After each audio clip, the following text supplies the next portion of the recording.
నేను మీకు చెప్పాను, స్త్రీలు కూడా చక్కగా చేసుకోవచ్చును, ఇది ప్రామాణికమైనటువంటి సత్యము అని చెప్పాను. లోకములో రకరకాలుగా ప్రచారాలు చేశారు. అవన్నీ కూడా వాళ్ళు కల్పించుకున్నవి, సృష్టించినవి.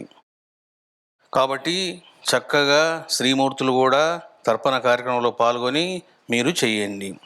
ఇప్పుడు అందరూ కూడా మీరు తూర్పు ముఖంగా కూర్చోవాలి అని చెప్పాను. నిలబడి ఈ కార్యక్రమం చేయరాదు, కూర్చొని చేయాలి.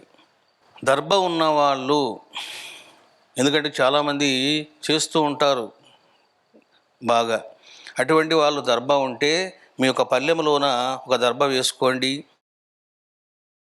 చేతికి ఉంగరంలాగా కట్టుకోండి. ఇంక లేని వాళ్ళు దాని గురించి ఆలోచన వదిలేయండి. ఇక్కడ కావాల్సింది రెండే రెండు, నువ్వులు, సంకల్పము, చేయించేవాడు, జలము, అంతే. ఈరోజు పితృలోకములోన పితృదేవతలంతా హడావుడిగా ఉంటారు. నీ కొడుకు పెట్టాడా, నీ మనవడు పెట్టాడా, నీ భార్య పెట్టిందా, నీ భర్త పెట్టాడా అని చెప్పేసి వాళ్ళంతా తలుచుకుంటూ ఉంటారు, ఆనందిస్తూ ఉంటారు. నోచుకోలేని వాళ్ళు బాధపడుతూ ఉంటారు. వాళ్ళు శాపాలు కూడా పెడతారు. దేవతలకు పితృదేవతలకు ఏమిటి డిఫరెన్స్ అంటే పితృదేవతలకు దేవతలకు ఏమిటిది అంటే, నువ్వు దేవతలకు ఏదైనా తప్పు చేసావనుకో వాళ్ళకి శాపం పెట్టరు, నిన్ను పట్టించుకోరు, అంతే, వదిలేస్తారు నేను. అదే గనక పితృదేవతలు అనుకోండి, ఒరే 10 కోట్లు ఇచ్చాం కదరా పనికి మాలోడా, అందమైన ఇల్లు రాసిచ్చాం కదరా, ఏమైనారా వీళ్ళంతా అని వాళ్ళు బాధపడతారు పాపం. కాబట్టి ఎవరైతే ఉపకారం పొందారో, ఎవరైతే సేవలు చేయించుకున్నారో కృతజ్ఞతాపూర్వకంగా మీరు చేయడం అన్నది సంస్కారవంతమైనటువంటి శుభలక్షణం అది. కాబట్టి అందరూ ప్రేమతో శుద్ధ భక్తితో చెయ్యండి. అనుష్ఠానం ఎంత ముఖ్యమో ప్రేమ, చేయించేవాని యొక్క ఉపాసన వైభవం కూడా అట్లా ఉంటుంది. మీరంతా సిద్ధగురువు ఆధ్వర్యంలో చేస్తున్నారు కాబట్టి మీరు సమర్పించేది వాళ్ళకు చెందుతుంది, వాళ్ళు సంతోషిస్తారు, ఆనందిస్తారు, మీకు దీవెనలు ఇస్తారు. నాకు చేసావా నాయనా, సంతోషం, బాగుండు, హాయిగా ఉండు, నేను కట్టించిన ఇంట్లో బాగా తిరుగు అని అంటారు. ఇప్పుడు ఆచమనం, అందరూ కూడా కూర్చొని కుడి చేతులకు నీరు తీసుకోండి, చేయి కడగండి, మళ్ళీ తీసుకోండి, మంత్రం చెప్పండి. ఓం శివాయ స్వాహ, స్వీకరించండి. మళ్ళీ తీసుకోండి.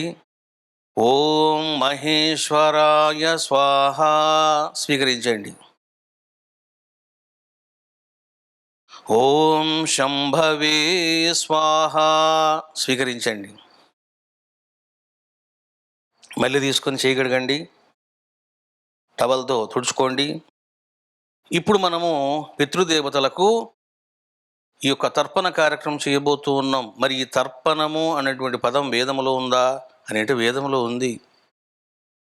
ఇది అవైదికం కాదు. ఇది వేదములోన దేవతల యొక్క వర్ణన, రుద్రవర్ణన, శక్తి వర్ణన, విష్ణు వర్ణన ఎట్లయితే ఉందో పితృదేవతల యొక్క అపారమైనటువంటి కీర్తనం కూడా ఉన్నది. ఎందరో మహర్షులు పితృదేవతలను కీర్తించడం జరిగింది. కాబట్టి ఇది వైదికం, ప్రామాణికం. ఇది పౌరాణికం మాత్రమే కాదు, వైదికం కూడా. కాబట్టి చక్కగా మీరు చెయ్యండి. నేను మీకు చెప్పాను, పితృదేవతల యొక్క మంత్రములు వేదములోన, చతుర్వేదాలలోన 66 ఉన్నాయి. ఇప్పుడు మీకు పవర్ఫుల్ 2 మంత్రాలు చెప్తాను.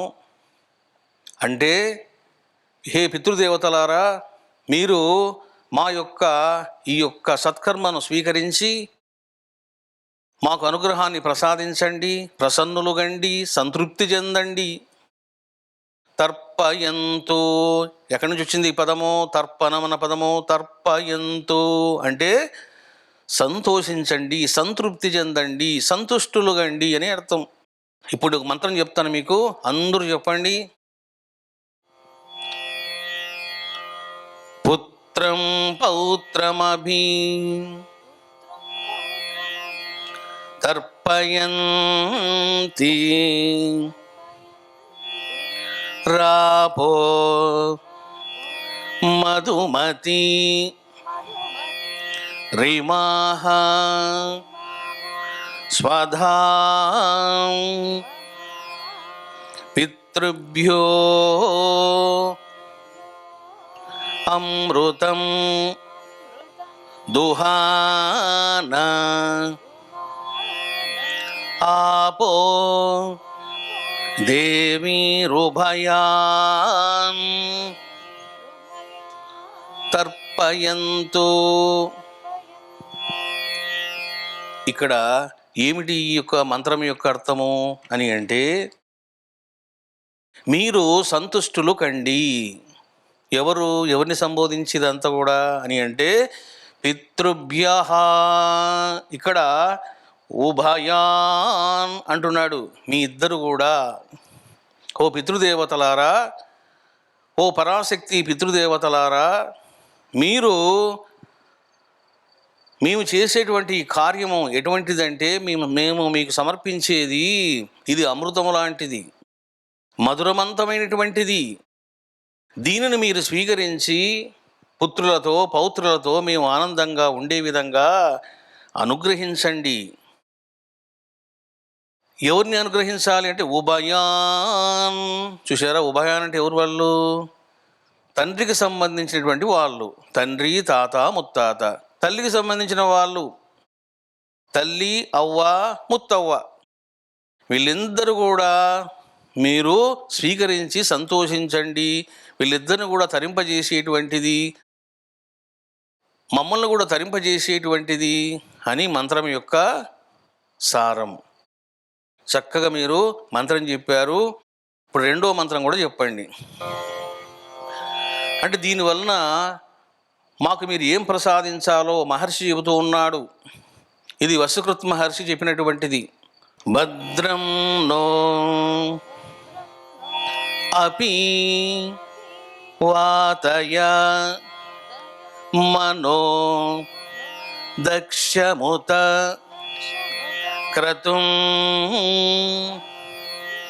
అధాతే సఖ్యే అందసో వివో మదే రనాన్ గావో నయవసే వివక్షసే. వివక్షసే అని అంటే, ఓ పరాత్పరుడా, పరమేశ్వరుడా, భద్రమనో అపి వాతయ, మా యొక్క మనస్సును కళ్యాణకరమైనటువంటి మార్గములో ప్రయాణం చేయనివ్వండి.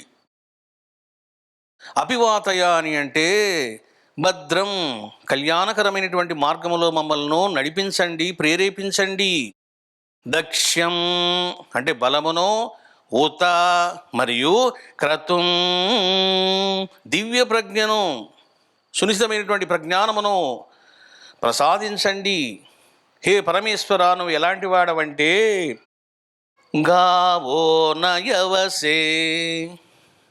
గావహ అంటే గోవు, యవసే అంటే తృణం కోసం, గడ్డి కోసం.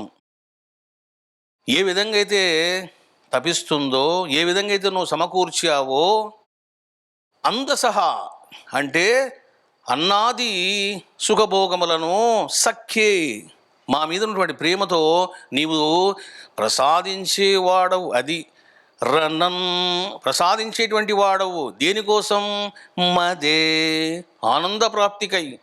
కాబట్టి మీరు మాకు బలమును, ప్రజ్ఞానమును, కళ్యాణకరమైనటువంటి శుభమార్గములో ప్రయాణం చేసే విధంగా, ప్రేరణ పొందే విధముగా మమ్మల్ని అనుగ్రహించండి అని వసుకృత్ మహర్షి ప్రార్థించడం జరిగింది. గొప్ప మంత్రం ఇది.